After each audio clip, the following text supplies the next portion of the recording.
Ça a ruiné ma vie. Non. Quelque part,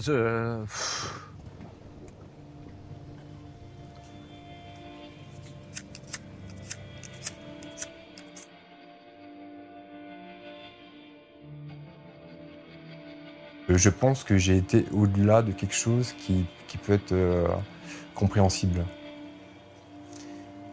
Et c'est juste dans les idées, dans ce qu'on appelle le blasphème. Mais cette chose-là a des conséquences énormes sur ma vie.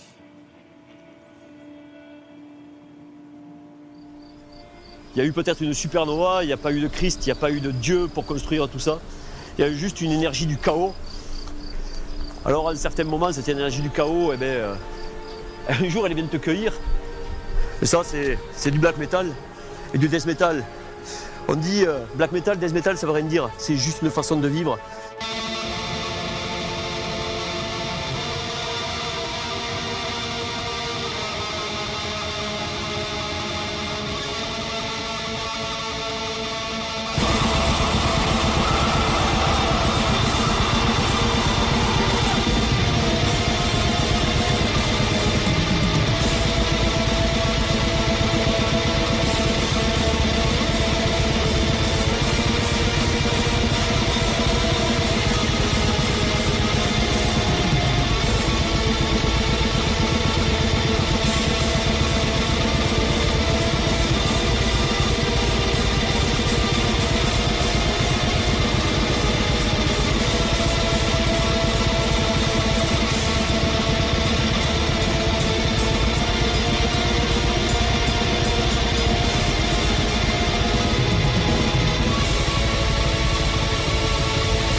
À l'époque, je parle de 1992-93, trouver des groupes de black metal, déjà c'était difficile, mais quand on tombait sur des albums de Samael ou de Beherit, des choses qu'il y avait à l'époque, ça avait plus d'impact qu'un disque de death metal, d'un groupe de merde comme Loot Blast par exemple. C'était quelque chose qui me parlait davantage.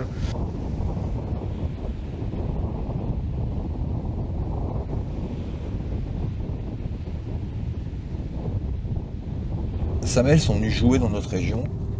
Un copain qui avait organisé le concert, et je les ai rencontrés là. Et j'en avais déjà parlé précédemment de l'idée de monter un label, parce que personne ne voulait les signer, évidemment.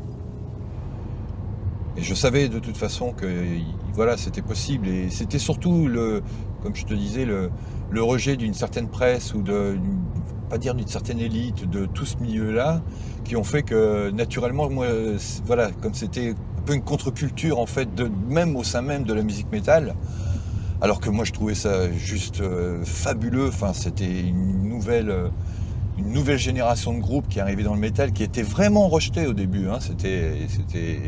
Les groupes étaient rejetés de l'industrie, enfin, ce qu'on appelle l'industrie de la musique, même si c'est un microcosme. Ça m'a conforté en fait dans l'idée qu'il fallait monter quelque chose. Et tout a démarré comme ça.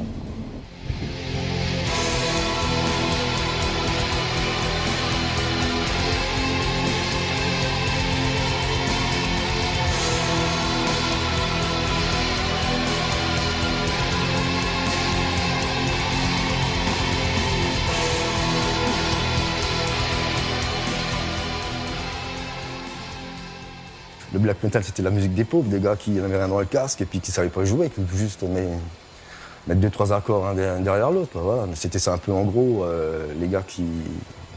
Oh, tu fais du black, bah ok d'accord, vas-y, rentre chez toi et puis reste dans ta piole à faire du crin-crin, quoi. C'était ça en gros.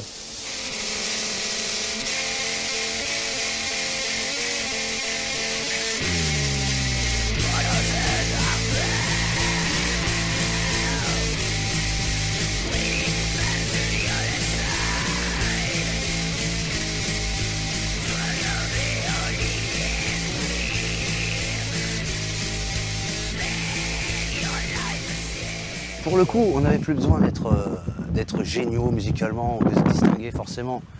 Bien qu'on voit quand même que sur la durée, le talent compte aussi, quand même. C'était une musique d'attitude. En fait, même s'il y a vraiment plein de différences, on pourrait le comparer au punk. Le punk, à l'époque, il ne s'agissait pas d'être bon techniquement. Au contraire, il fallait renverser ses clichés et être... voilà, il fallait casser des bouteilles de bière sur la tête des gens. Il fallait que les gens nous craignent sans vraiment savoir ce qu'on faisait, sans le comprendre en tout cas.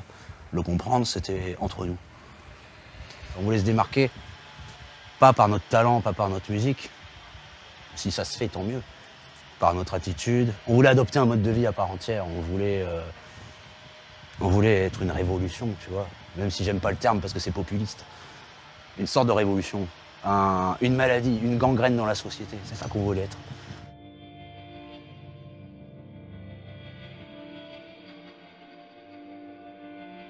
Le black metal, à part qu'il y ait le nom metal dans black metal, on est loin en fait des clichés du métal tout court. Le métal, il prend sa source un peu dans le blues, en fait. Le black metal, pour moi, il n'y avait rien avant. Il a été créé, il a été forgé dans la pierre. Voilà, en 92-93, on a commencé à forger ce style de musique, mais on n'avait pas d'influence, quoi. Moi, je déteste le blues, j'aime pas ce style de musique. Le black metal avait la réputation à l'époque d'être mal produit, mal enregistré, d'avoir un son de chiottes, ce qui était d'ailleurs assez justement observé. Hein. On se foutait que ce soit mal fait ou bien fait, tant que c'était fait, que c'était fait avec sincérité. C'est pouvoir, on t'écoute, avoir les poils qui se dressent et rentrer dans un monde où t'as des images qui arrivent. C'est pas te dire putain le mec il joue bien, putain il joue avec ses dents, il joue derrière. Et à partir de là, moi, je peux pas en dire plus. Faut, tu vois, voilà, ça, c'est ça le black metal, les frissons. C'est ça le black metal. Je peux pas en dire plus. C'était plus une musique liée à Satan, au mal, liée à la liberté d'expression, à la liberté mentale, au chaos, à tout ce qui peut casser casser les règles, tout ce qui peut annihiler toutes les croyances humaines existantes. Ça, c'est ça. C'était ce fondement. C'est venu de là, quoi. Voilà.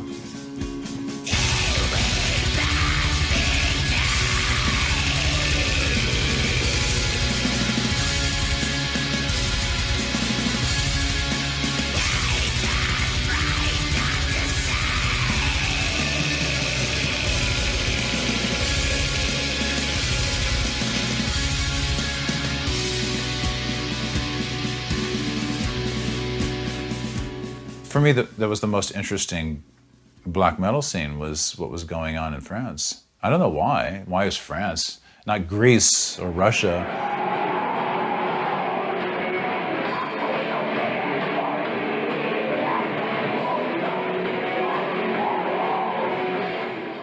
I just did 2 tracks that are completely influenced by what I hear from bands like Mutilation and Torgeist and Vlad Tepes. And French black metal has this real interest in like ambience, like really symphonic ambience. A lot of it does, some of it does. And that to me as well, it's like it's really this kind of crude, kind of trashed out style with this other element of just this evocative dark ambience.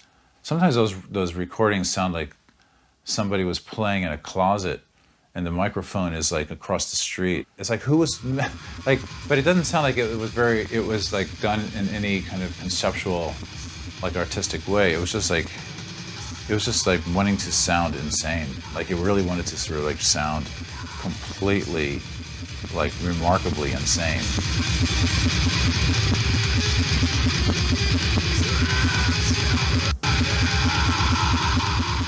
Je pense que le black metal français a créé quelque chose d'encore plus fort, parce qu'on l'a fait avec, à notre façon, disons, peut-être très maladroitement au départ, mais c'est ce qui a fait peut-être son charme aussi, le fait que ce soit maladroit, mal enregistré, mais c'était authentique.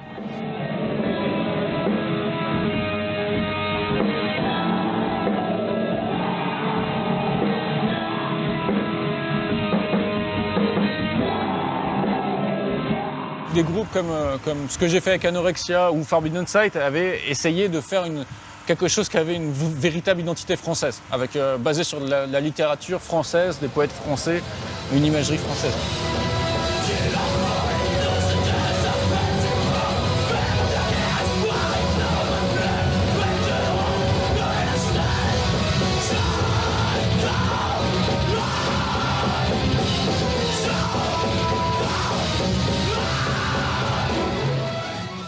quand même très peu. C'était un microcosme, on était en train d'essayer de créer quelque chose.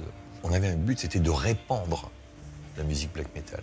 Les artistes aussi, c'était ça, de répandre, que ça soit, voilà, c'était l'idéologie même, c'était pas de garder ça pour nous, comme après ça puisse se développer avec ce système de puristes, de pure black metal, alors que tous les artistes comme l'Immortal, les Darkthrone, tout ce que tu veux, les Burzum et tout, c'était de répandre, tu vois, cette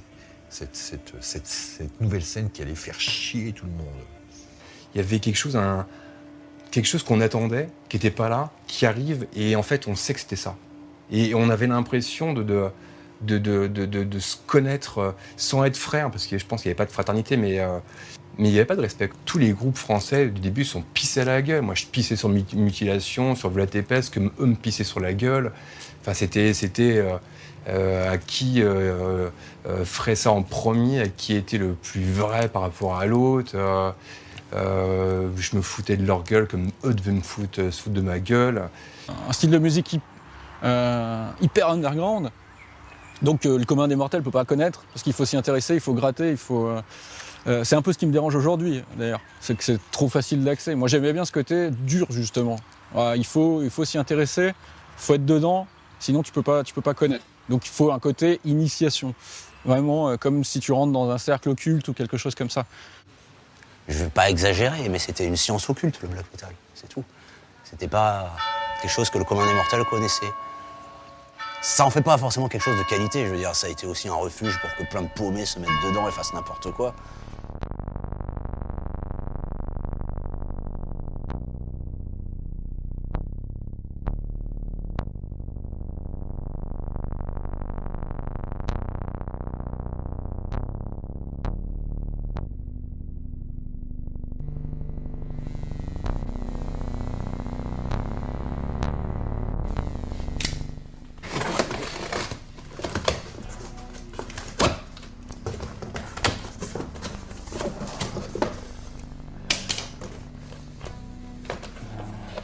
Ça, c'est des fleurs.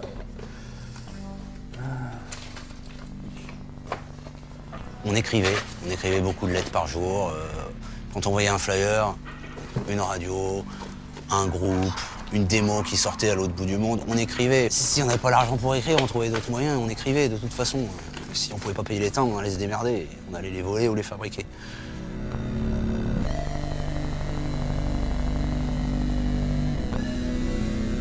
En fait, une lettre de Dead, voilà, j'en ai plusieurs, avec les échanges, l'état d'esprit, du pourquoi la musique, du pourquoi cette vision existentielle de la mort. Dead, lui, de son vivant, concevait la vie comme déjà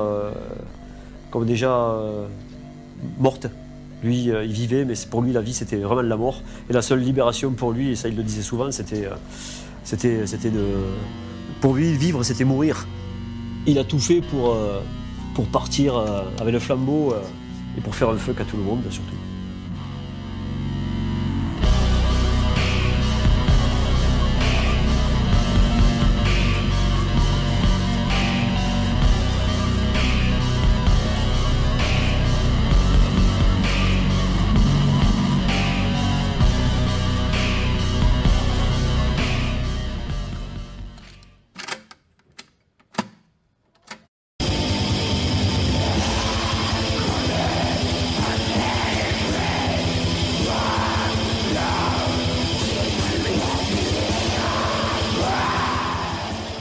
Les échanges de cassettes démo, il y en avait dans le rock gothique, dans le punk, etc. Dans le hardcore, il y a énormément dans le hardcore, des 45 tours avec des pochettes photocopiées.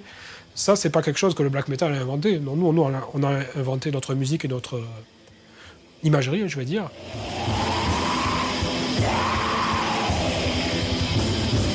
L'effort que ça nécessite d'écouter un disque, un album, une démo, parce que déjà tu l'as payé, parce que tu as eu du mal à la trouver, parce que tu as eu du mal à la récupérer, et par conséquent, bon, si c'est nul, si tu trouves ça nul à la première écoute, tu vas lui donner 3 à 4 écoutes, parce que merde, putain, que t'as pas fait tout ça pour rien, quoi. C'est les fanzines plutôt qui m'ont montré cet univers underground où là on pouvait se répandre, on pouvait dire ce qu'on voulait. Et c'est peut-être un des seuls milieux où il y avait la liberté d'expression totale. Je sais pas si ça existe encore aujourd'hui.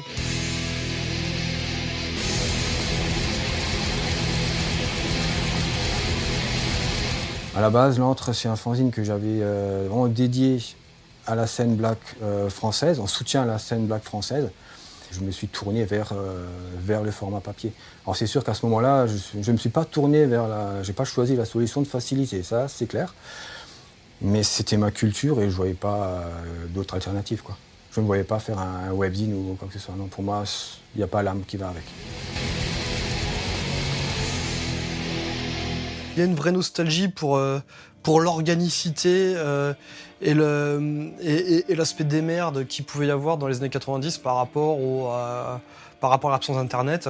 Ce réseau qui est extrêmement développé, on ne reviendra pas en arrière et je pense qu'on n'a pas envie de revenir en arrière parce que du jour au lendemain, dès qu'Internet est arrivé chez nous, on a foutu tout ça de côté parce que ça n'avait aucun sens de continuer. D'un coup, Internet est arrivé, le numérique est arrivé. Donc n'importe quel connard faisait son album pourri sur son ordi et faisait son petit label de merde et pressait son CD et polluait en fait toute la scène. Sauf que des connards comme ça, il y en a eu des milliers en fait. Et d'un coup, on a été pollué par des milliers de groupes de merde sans intérêt. Quand on dit qu'on est nostalgique du courrier, du tape trading, etc. En fait, je pense qu'on est surtout nostalgique du mystère que ça permettait d'entretenir. C'est surtout ça qui est très très important. Et mystère qui a disparu avec toute la transparence liée à la visibilité que propose Internet. Et je pense que ça fait partie des choses qui ont un petit peu tué ce qu'on aimait dans le black metal dans les années 90.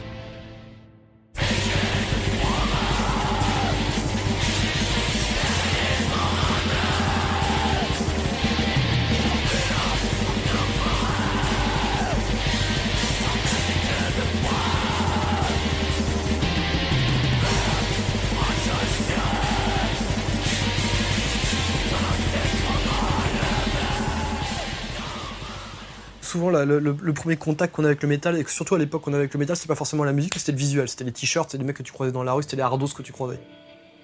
On portait les couleurs des groupes, on portait des vestes à patch, on portait nos couleurs sur le dos, et c'est quelque chose avec lequel on déconnait pas. On portait ce qu'on était, c'est-à-dire et cracher sur nos patchs, c'était comme nous cracher à la gueule.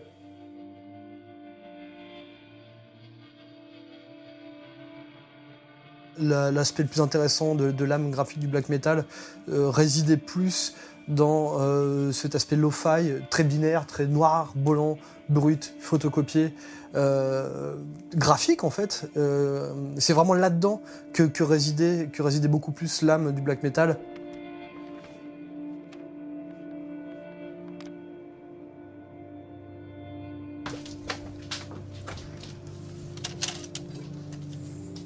Voilà, donc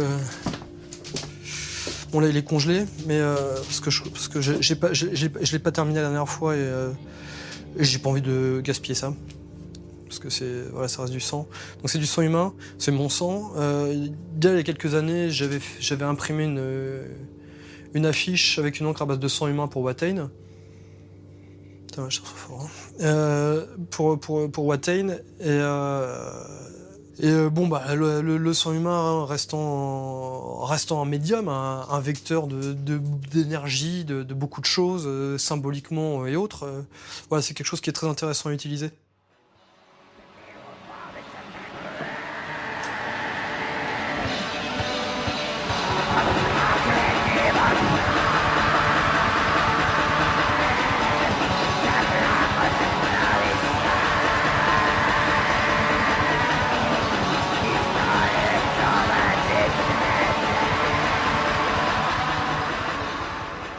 Ça avait choqué les gens, la chaise roulante, à l'époque.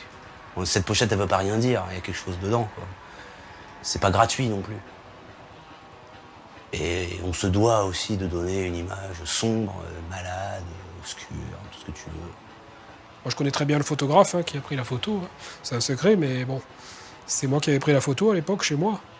Et donc, on avait fait toute une session photo par rapport à cet album. Et effectivement, c'est un album qui restera toujours quelque chose de particulier. Ça défrayait un peu le code, c'est vrai. Parce que ça reflétait pas le guerrier, tu comprends, fier, les patriotes. C'était la crasse, la merde, les handicapés.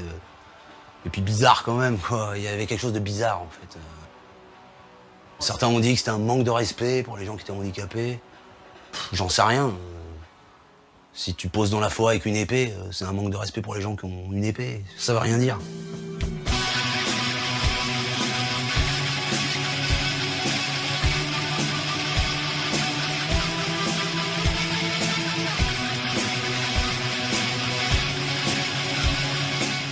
Quand on va voir un concert de black metal, on doit retrouver quand même quelque chose de grandiose. Et le corpse paint pouvait aider à retranscrire certaines émotions, en fait, de cacher notre visage humain, pour rentrer dans un rituel de communion avec l'audience qui venait nous voir.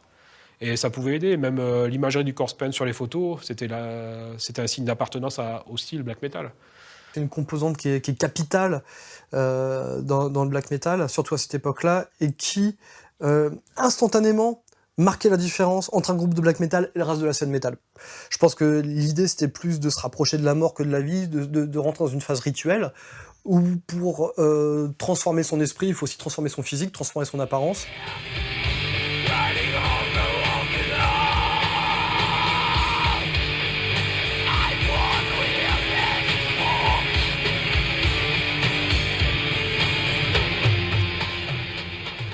Nous, on l'a utilisé beaucoup.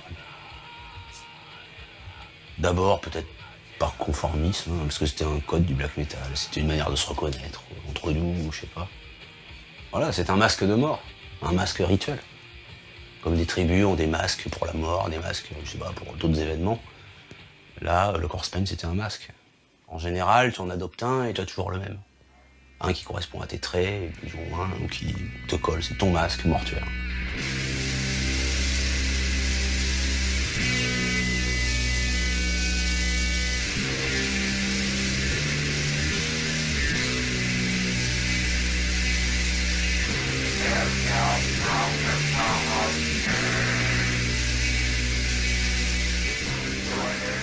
Il n'y a jamais eu vraiment de contexte urbain. Effectivement, moi au début j'étais isolé, j'étais dans un petit lycée de petite ville. Les gars avec qui j'ai fondé Malveillance, c'était des... pareil, hein, même contexte que moi. Et puis et tout ce qu'on a fait au début, voilà, on répétait chez nos parents, dans le garage. Tout le monde était plus ou moins issu du même contexte en fait. C'était voilà. Bon, et effectivement, moi, mon père se foutait de ma gueule quand on répétait le dimanche. Il me disait les petits gamins de bonne famille qui vont jouer au gros dur le dimanche en mettant des bracelets à clous et en faisant. C'est un peu le cas. Je pense que c'est un peu le cas de pas mal de groupes, effectivement. Normalement, les parents n'aiment pas que leur enfant se dirige vers la mort. Je pense que c'est quelque chose de normal qui doit s'apparenter à l'instinct de survie, peut-être. Quand t'as 12-13 ans, que tu commences à dire, voilà, maintenant j'écoute du métal, je vais mettre des clous, me laisser pousser les cheveux. Ouais, je pense qu'aucun parent ne voit ça comme forcément une bonne augure. Mais ça n'a que très peu d'importance. J'ai pas fait du black metal. Après, c'est passé tout ça.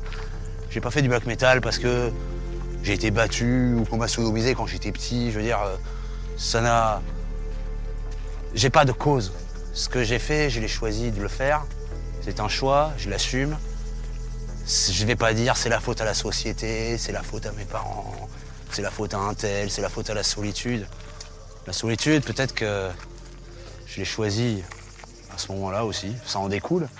C'est pas la solitude qui a fait que je suis allé vers ça. Ça serait plutôt l'inverse.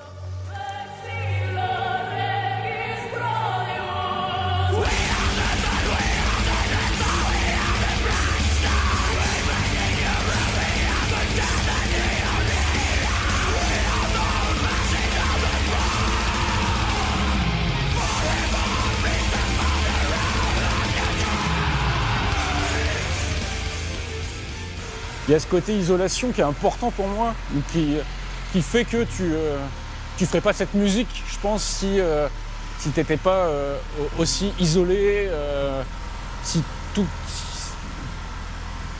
Peut-être que si j'avais été moi à Paris ou dans un contexte plus urbain, peut-être que j'aurais fait du rock, ou j'aurais été dans un... Je sais pas, enfin c'était pas ma nature en même temps, mais en tous les cas, peut-être que je me serais intégré dans une scène. Là c'était pas le cas, il n'y avait pas de scène, et c'était à nous de la faire. Enfin moi j'avais l'impression que tout était possible en fait, donc que en gros tu as toutes les clés en main pour faire ce que tu veux, même si t'es une espèce de bouseux dans ton trou paumé, quoi. Et ça c'est intéressant.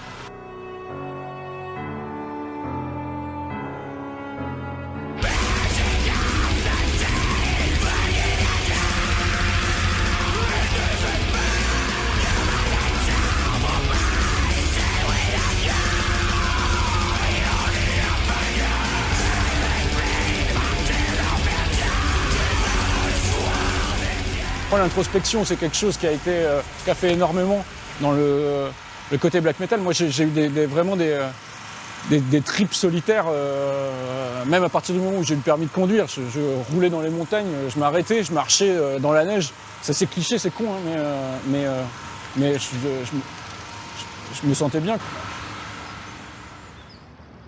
Comme tu dis, la nature, donc j'ai fait des milliers de kilomètres en forêt. Et lorsque je mettais la musique, c'est clair que c'était la cerise sur le gâteau. Je m'évadais, je partais, j'étais dans mon monde. J'habite dans la crasse, dans une cité merdique, avec des voitures qui crament en bas de chez moi. C'est pas ce qui influence ma musique. Ça influence, par contre, ma haine. Ça influence ma mentalité, ma haine, ma dépression, ce côté noir. Mais en aucun cas, quand je joue, je me sens en fait dans cet environnement.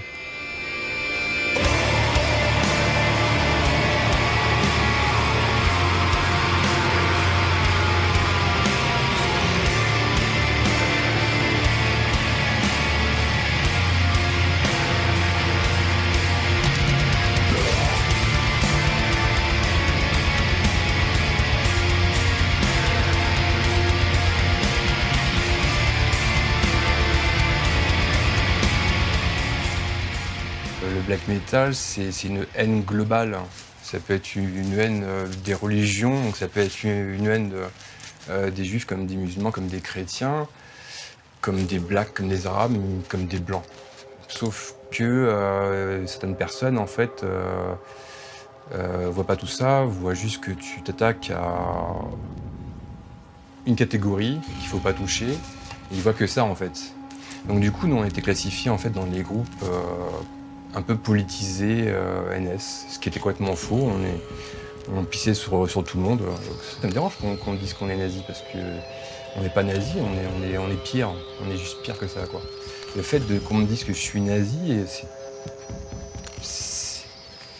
c'est ça de moi, en fait. C'est ça de moi sur ça, quoi.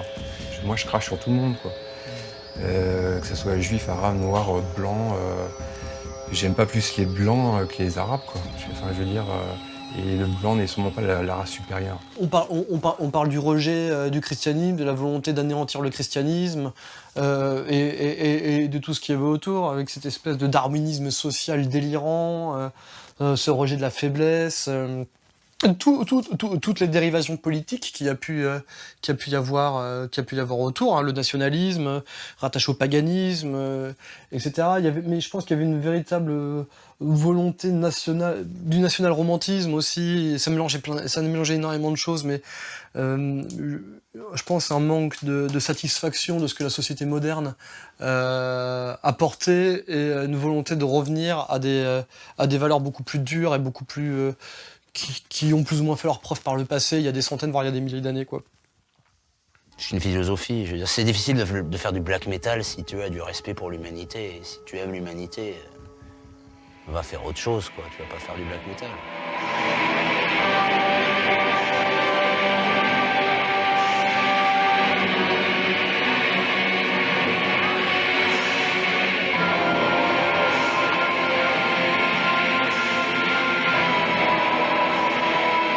s'est passé des choses très graves. Quand je dis très graves, je n'ai jamais trouvé ça très grave, mais bon, il y a eu des meurtres, il y avait des églises brûlées, bon bah voilà, ça fait partie du mouvement peut-être que ça a été loin, ok, moi ça me dérange pas. Avant, oui, c'était très régulier qu'il y ait des problèmes dans des petits concerts, il y avait toujours quelqu'un qui devait payer pour les autres, quoi. Et en principe, on choisissait celui qui devait quand même passer à la casserole. Ça faisait partie des rites un peu du black metal, quoi, l'intolérance, il fallait qu'on souffre, qu'on s'impose, qu'on dise qu'on était là, et qu'on était les plus forts. On était les plus forts dans la musique, dans l'idéologie, mais aussi physiquement. Voilà, c'est comme ça que je voyais les choses. Après, c'était une période, en fait, c'était chaotique. Il y avait tout qui brûlait à l'intérieur de nous, on était à fleur de peau. Moi, je me baladais, j'avais un gun sur moi, on avait un fusil à pompe dans le camion ou dans la voiture, on savait que ça pouvait mal finir, quoi. À l'époque, c'était plus facile de trouver des armes. Maintenant, j'ai plus d'armes. Hein. Mais voilà, on était prêts à commettre des choses irréparables, et on l'aurait fait. Dans mes contacts, à l'espace de 2 ans, j'en ai eu 3 de morts. Hein. Donc, soit suicide, soit un mec qui s'était fait descendre. Donc, ça fait beaucoup, quoi. Et je compte pas ceux qui ont fini en tôle. Donc, il y avait un côté quand même où... alors, on va tout mélanger, mais où toi, petit gars de Cambrousse, tu te retrouves au milieu d'un truc avec des gars qui potentiellement finissent en prison ou avec une balle dans la tête ou qui se pendent.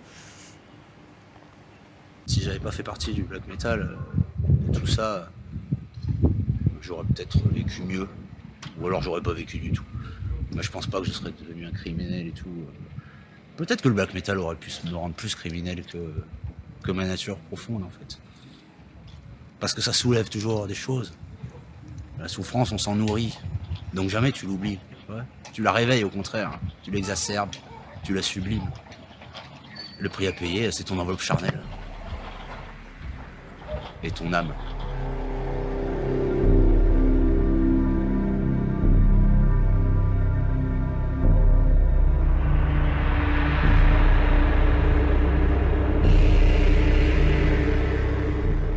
Je pense que dans les années 90, quoi qu'il arrive, si tu voulais faire du black metal, il fallait qu'il y ait une caution sataniste à un moment ou à un autre, sinon ça s'appelait pas du black metal. Ce que je peux te dire, c'est que Satan est là, et qu'il est là depuis le début. Voilà. Dans les bons moments, dans les mauvais. Il y a même des fois où t'aimerais qu'il soit pas là, tu vois. Mais il est là. Et ça rejoint ce que je disais avant. Quand tu rentres là-dedans, c'est pas que de la musique. C'est quelque chose d'irréversible. C'est un truc de mec qui fait ça dans son coin. Des mecs seuls. C'est un truc plutôt comme moi. Ça fait partie du quotidien. On vit avec. Comme quelqu'un qui apprend à vivre avec le DA, le cancer. Tu vis avec ça. À part que des fois, contrairement au DAS ou au cancer, c'est quelque chose qui te met un petit peu au-dessus. Des fois, c'est quelque chose qui t'isole. Mais de toute façon, c'est irréversible. Le fait d'avoir touché quelque chose de spirituel, d'avoir mis le doigt sur quelque chose, d'avoir été trop loin dans un monde peut-être parallèle, dans le monde des morts, dans le monde de quelque chose qui nous dépasse, fait que j'ai un virus. Un virus qu'un criminel, qu'un pédophile qui se taperait n'importe quel gamin et l'égorgerait n'aurait pas forcément. Parce qu'il n'a pas touché à ce côté, à ce monde parallèle en fait, qu'on a touché, qu'on a ouvert. Et on y croit ou on n'y croit pas. Ce que je peux dire peut être complètement ridicule pour beaucoup de gens. Mais je sais ce que je vis, je sais ce que j'ai vécu, je sais ce que j'ai fait.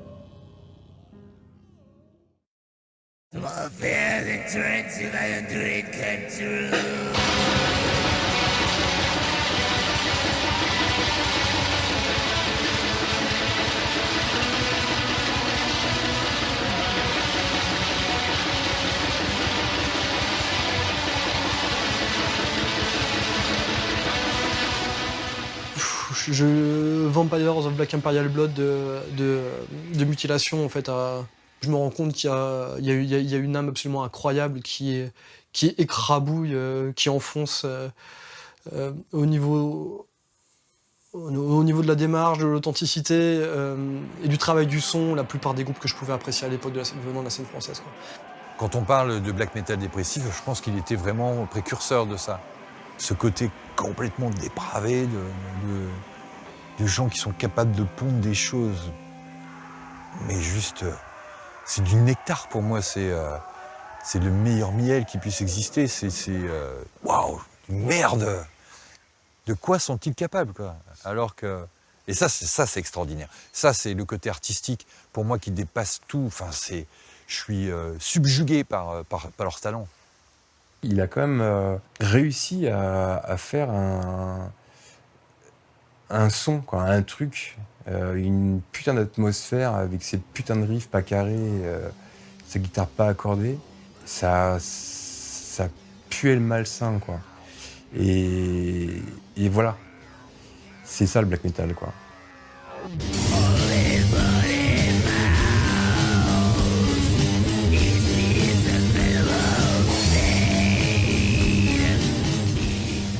Je dirais que la musique, je la fais pour moi, en pensant aux autres, pas dans un sens altruiste, en réfléchissant à ce qui leur fera bien mal. Je suis pas là pour faire du bien. C'est vrai que dans l'idéal, j'aime bien quand même emporter des gens dans ma chute, hein, c'est quand même l'idée. C'est pas fait pour être sympathique. Hein. Déjà, le personnage est malsain, déjà à la base, pour de vrai. C'est pas quelqu'un qui joue un rôle. Il avait fait une démo qui avait marqué un peu son époque, qui s'appelait Destroy Your Life for Satan.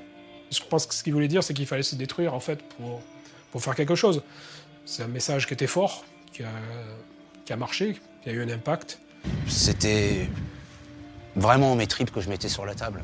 À la limite, même si Satan était là, même si y avait tout ça, c'était un personnage secondaire. Le personnage principal de Mutilation, c'est moi.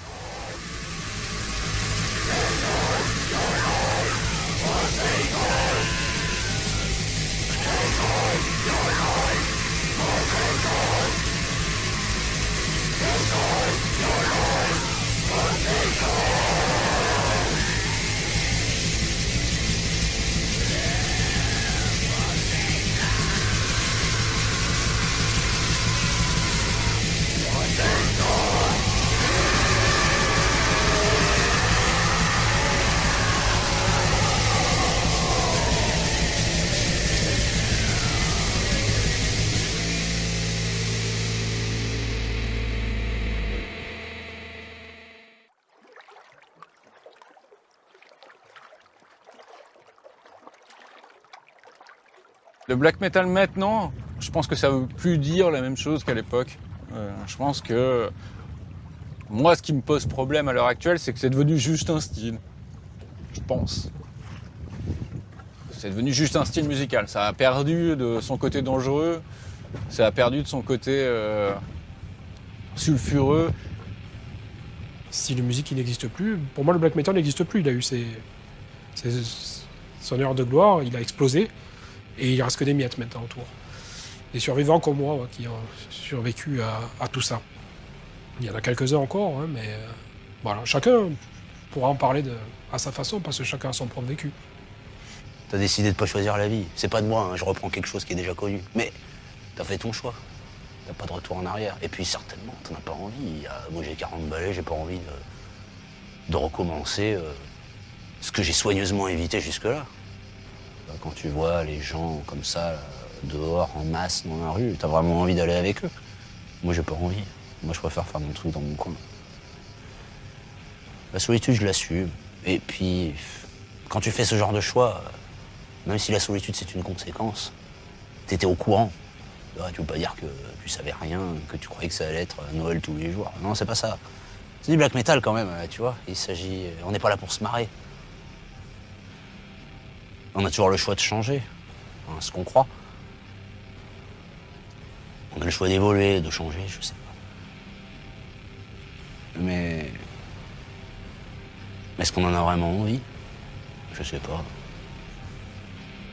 Les épreuves de la vie m'ont fait voir les choses autrement. À l'époque, quand j'ai fait Skouloum, il y avait l'avenir était devant moi. Il y avait plein d'envies, plein de rêves, que ce soit voir le monde s'écrouler ou autre chose. Il y avait un avenir, il y avait un futur. Aujourd'hui, je me rends compte que tout ça, ça n'existe pas, quoi. Il y avait un message qui était hurlé devant des portes ouvertes. Aujourd'hui, c'est pas le cas. Aujourd'hui, ce message, il est hurlé dans un puits où je tombe et je tombe encore et où les parois, je peux même pas y toucher, quoi. C'est le temps qui fait ça. Le temps fait ça. Et on voudrait protéger cette espèce de race humaine, mais à quoi ça sert? Moi, je veux juste la détruire. J'en fais partie et je me détruis avec. On veut que l'être humain s'autodétruise, c'est son destin. Il lutte comme ça, mais c'est ça, au final. Le final, c'est ça. Le black metal, c'est la mort. Ça doit rester la mort.